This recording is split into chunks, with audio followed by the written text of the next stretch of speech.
Hello，咁多位同學仔，大家好，歡迎嚟到依時學愛風水啊！最近咧，我喺教書嘅時候發現咧，好多時小朋友咧背熟咗標點符號嘅定義，但係答標點都係會錯。所以咧，今日咧風水忍唔住出一條片啦，嚟同大家做一個終極解密，分析一下我哋答錯標點符號嘅兩大成因到底係啲乜嘢。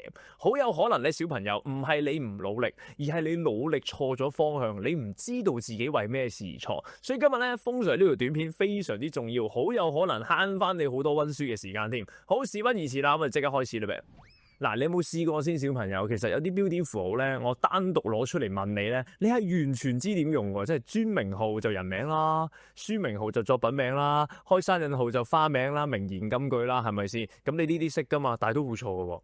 你又有冇試過咧？明明啦個答案好肯定啦，考試嘅時候見到講嘢梗係冒號開印號噶啦，但係依然會答錯。如果有嘅話咧，咁好有可能你嘅錯咧係唔關標點符號定義事嘅。嗱，聽落咧好似非常之神經病，例如你問風水你講緊咩啊？咩叫標點唔關標點符號定義事啊？咁樣其實係噶，好有可能咧你加標點符號咧，其實你已經背熟晒啲定義噶啦。但係你錯嘅原因係因為加錯位或者理解唔到劇情而錯。你會發現啦，你唔係喺嗰個位度揀錯標點啊，係直頭連個位你都揾唔到，得唔得？咁所以咧，今日呢一 part 咧就真係無關標點符號定義事嘅，係一個解題嘅習慣。我相信係絕對幫到你嘅。好，事不宜遲，即刻睇睇佢。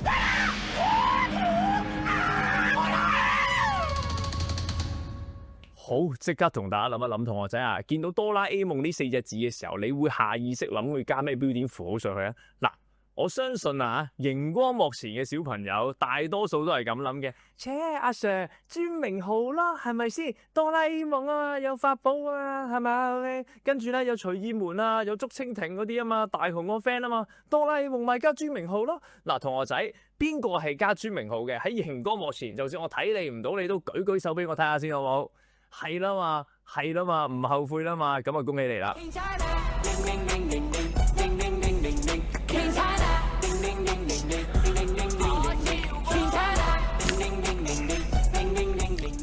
冇錯，如果你第一下就即刻諗見到哆啦 A 夢呢4隻字，即刻諗專名號，你一定錯。點解啊，小朋友？正確答案到底係啲乜嘢呢？開估咯，其實正確答案呢係你應該係答唔到呢條題目噶。點解啊？因為你根本冇了解過句子嘅劇情，你就見到哆啦 A 夢呢4隻字你就專名號啦。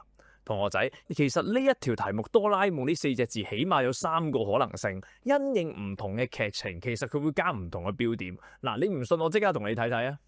嗱，嚟咯，第一題你望一望，哆啦 A 夢係我最中意嘅卡通片。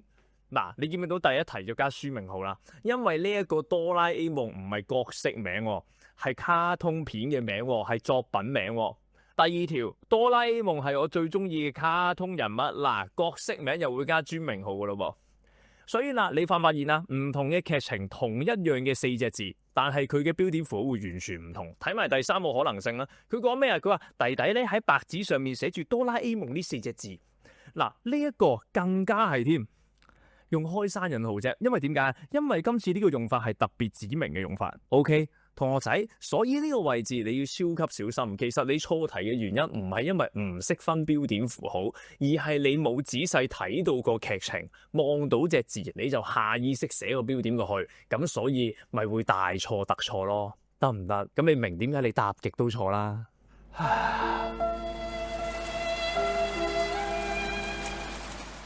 所以第一個錯啦，我哋最常見啦，就係同學仔冇了解到文章嘅劇情，淨係睇字眼，所以令到你加標點之後，劇情就會變得超級奇怪啦。你話《射雕英雄傳》呢，是弟弟最喜歡的小說，跟住呢個位置呢，好多呢好可愛啊，好豬仔嘅小朋友，好簡單啊，阿 Sir P1 學緊啊，見到個雪字，我咪加冒號開引號咯，係咪雪字啊嘛，講嘢啊嘛，係咪？嗱，我成日都見到同學仔咁樣加。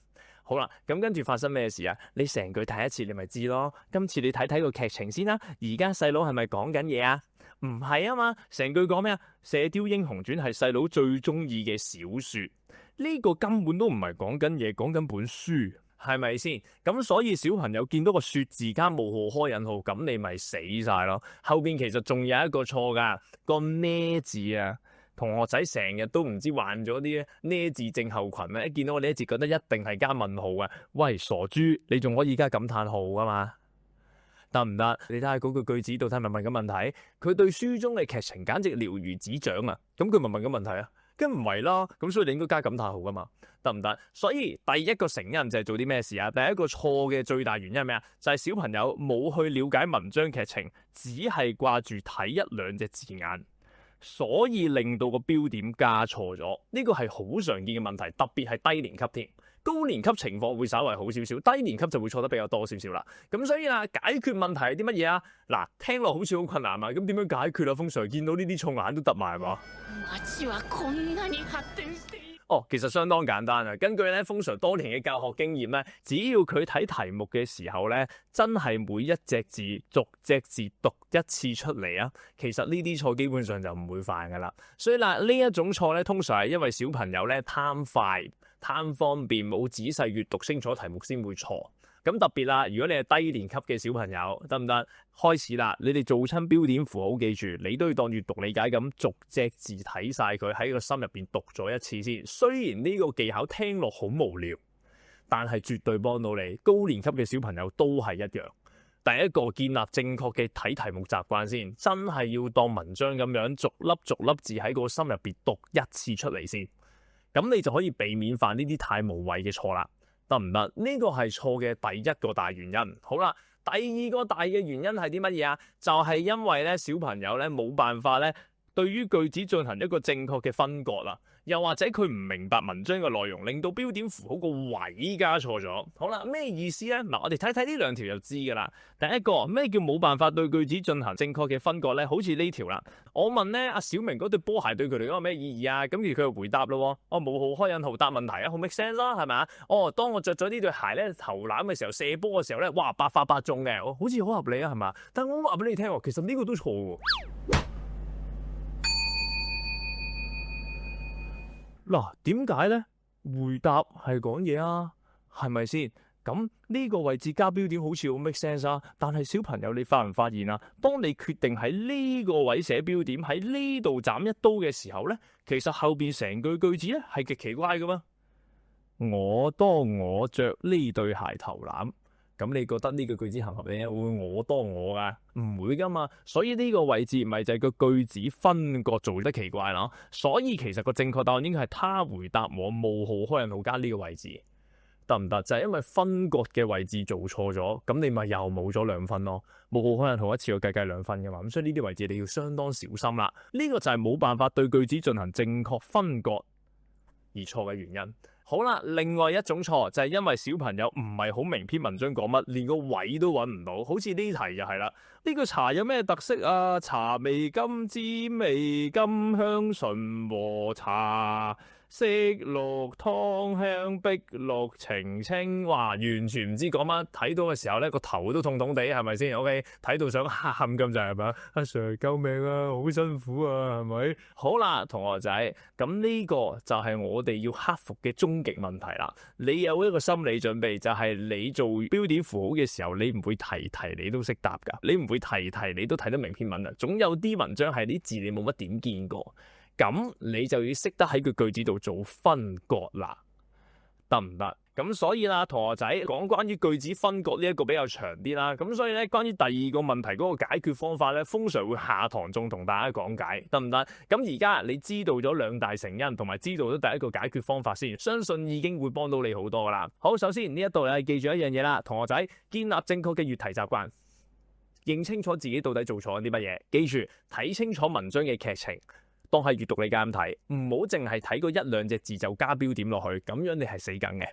第二，針對睇唔明嘅文章內容，到底點加標點？下堂我會再作分曉，記熟咗今堂嘅內容先，得唔得？好啦，最後啦，風 Sir 咧呢一個寄語你哋啦，就係話記住啦，我哋喺讀書嘅過程中咧，經常都會做錯題嘅。咁其實咧錯咧就絕對冇問題嘅，你唔識先會錯噶嘛，你錯我戥你開心添，因為啦喺你錯嘅過程中，你就可以知道自己點樣改善啦。所以錯咧從來都唔係一件唔開心嘅事，係一件開心嘅事嚟嘅，因為佢俾咗一個進步嘅機會你。得唔得？所以錯冇問題，但最緊要思考一下自己錯嘅原因先，要用一個正確嘅方法嚟到解決，得得唔得？如果唔係，你就越讀越冇心機噶啦。好啦，嗱，記住今日風 Sir 教你嘅呢一樣嘢。至於第二個大招，我哋下堂再作分解。記住記熟今堂嘅嘢先。我係風 Sir，我哋下堂見啦，拜拜。